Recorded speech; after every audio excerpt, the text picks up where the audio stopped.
It's Datsun time. Datsun time.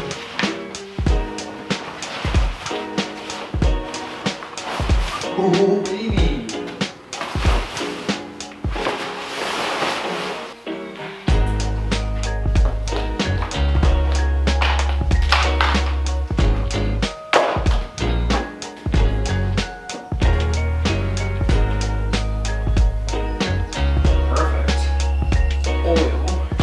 Time to turn the key.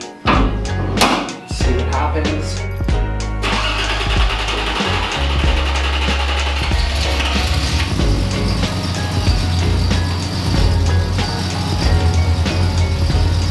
What's going on, NEM crew? Welcome back to another video. Today we're just actually taking some time getting the Datsun all fired up for the first time this year. As you guys just saw, we're gonna pull it out. Taking some time to actually organize the garage, but I figured it would be a good opportunity to take some time and do 5 things that I hate about the Datsun. Let's dive right in.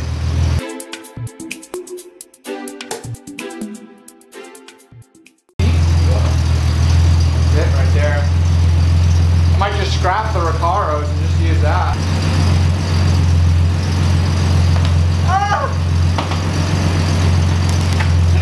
Okay, it's custom fit. Oh yeah, custom fit. Oh my god. We got about 12 inches on this side at least. Okay, straight back.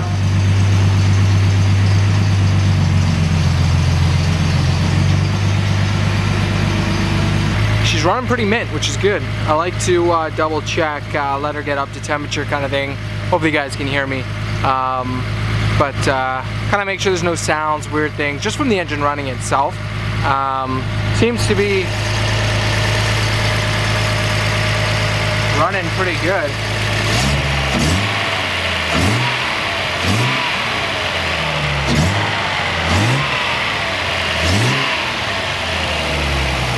So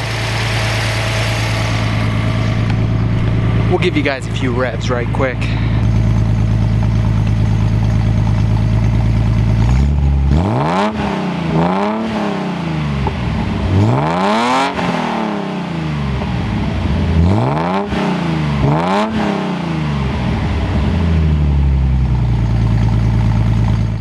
Let's just dive right in to 5 things that I hate about my 1978 Datsun 280Z.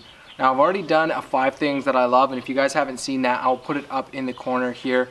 If you guys want to go check that out, feel free. But let's just dive right in. I'm gonna say the first thing that I hate about this car is the bulky bumpers. It's gotta be one of those looks that I just definitely don't like. It was around the time where a lot of safety concerns were coming into play when manufacturing cars. And in North America, they had like the mandatory 5-mile-an-hour bumpers, which kind of was the reason for these big bulky bumpers. So taking it off on the front of the car, the rear is the next to go, and soon in an upcoming video I'll be installing the old school style 240Z style bumpers on the Datsun here. Alright, let's move on to number 2. Number 2's got to be having no cup holders. It seems like the most simple thing, but it's absolutely something that I hate. You can't really go through a drive-through and pick something up. You always have to make sure that you have something in a sealed container that with like a twist-on lid. And realistically, I've just been tossing all my cups, or not my cups, I guess my containers behind the seat, trying to rest it just between. There's like a little sheet metal wall kind of thing, barrier that you can kind of rest bottles in there. But as you take turns or whatever, you can kind of hear and feel underneath you that the bottles or whatever are moving around. So we will be putting cup holders in the Datsun. But yeah, it's one of those things that you don't really think about driving modern cars, but driving this, not having an option to just even have a water bottle with you and have a cup holder, a place to put it, can sometimes be really frustrating. Number 3, I'm gonna move on to just, these are more, I guess the next 2 are probably just gonna be kind of like a good and a bad. I'm gonna say the car being as old as it is, that it is, I don't really like, for the fact that one, a lot of things are either broken or needing to be replaced. So you know, when you start a simple job, as for example maybe doing brakes, and you have to dive in to do maybe a full caliper rebuild when you really just wanted to do, say, you know, rotors and pads. You know, there's other things such as rust being in a car this age, and I mean, this car itself is known for having, you know, rust issues, so there's a lot of that to keep in mind as well. So just the age of the car is something that I don't really like, but on the flip side, it is something that I really do love about the car because it is very simple. You know, there's not much technology involved, so you know, if you really wanted to dive in and kind of, you know, learn you know, the basics about a car, like this has been a platform that's been absolutely amazing to kind of work on and get my feet wet. So it's kind of a good and bad. I'm quickly interrupting today's video just to talk to you guys about a website that I think might do you guys some good if you're looking for parts for your Datsun, your Z car. One of the fans of the channel actually connected with me and introduced a website that they created for anyone shopping for Z parts.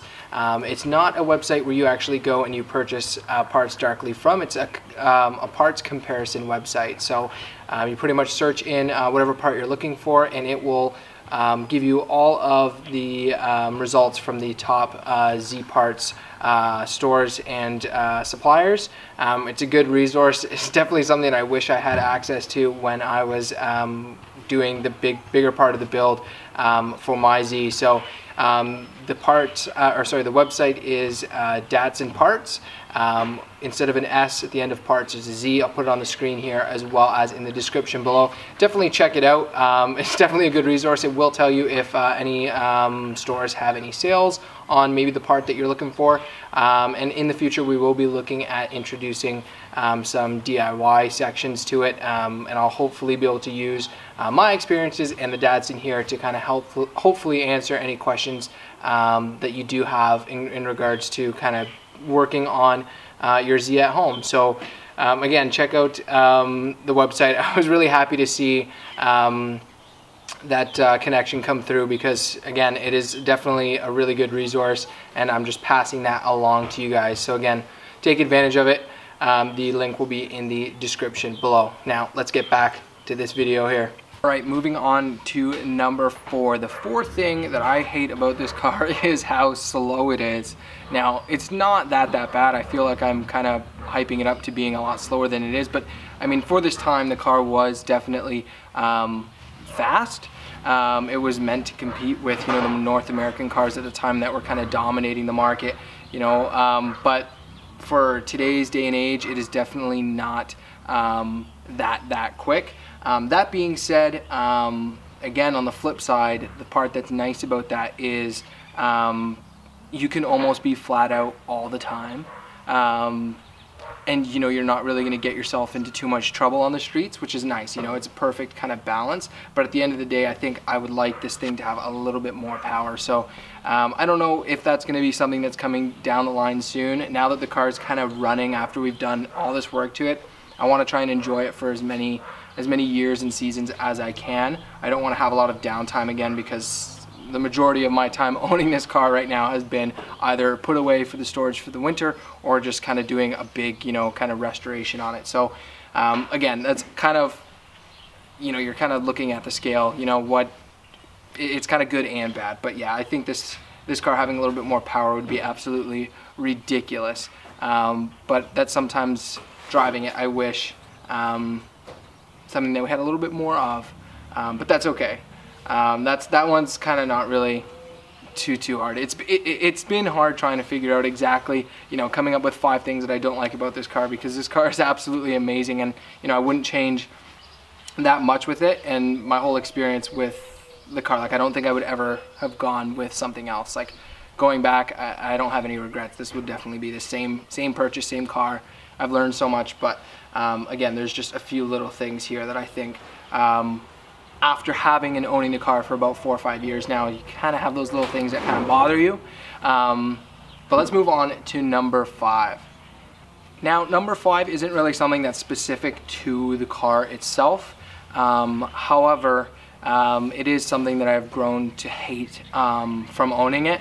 I just find that having so much downtime for this car, and I don't necessarily mean me working on it, but having to put it away for 6 to 7 months out of a year has just been destroying me every year that I have to put it away, because I love this car, I love driving it, but I don't really have that much time to do so. I don't drive it in the rain, and in the summer, because I'm at work all week, I really only have 2 days a week that I can drive it, and if it's raining, I mean, that's just more time out from me driving it. So, I mean, that's one thing that I don't really like, is the fact that I care so much about this car that, again, I don't drive it in the rain. I like to keep it's stored inside, and obviously where I am there's snow and salt and stuff, so it's not going to be driven in the winter at all.